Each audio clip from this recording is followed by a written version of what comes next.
Higher education leaders in South Carolina are trying to build international relationships.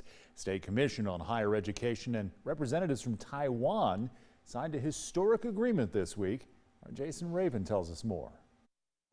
Relations between South Carolina and Taiwan go back decades. Since the 1980s, officials say the two have maintained a sister state agreement. Now, a new agreement looks to grow educational ties between the two.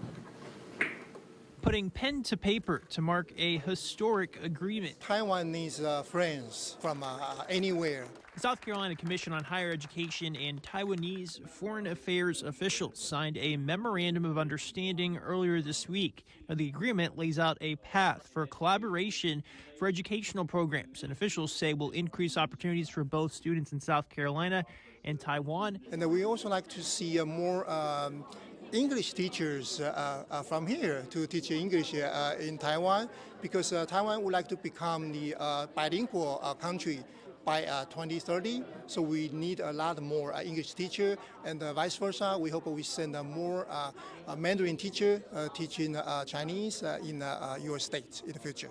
South Carolina officials say the agreement could be mutually beneficial. But I think the opportunities to learn more about one another, to expand bilingualism in both South Carolina and Taiwan, and just to strengthen relationships. Now, it's important to note the Palmetto State and Taiwan have strong trade ties. Taiwan is purchasing military and civilian aircraft made in South Carolina. Now, Taiwan is also the leading producer of semiconductors used in the global microchip supply chain.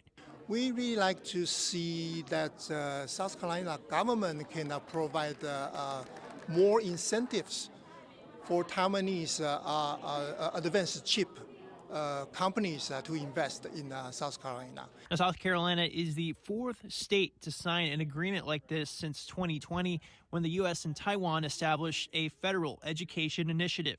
In Columbia, Jason Raven, 7 News. Earlier this year, South Carolina state lawmakers did pass pro-Taiwan resolutions.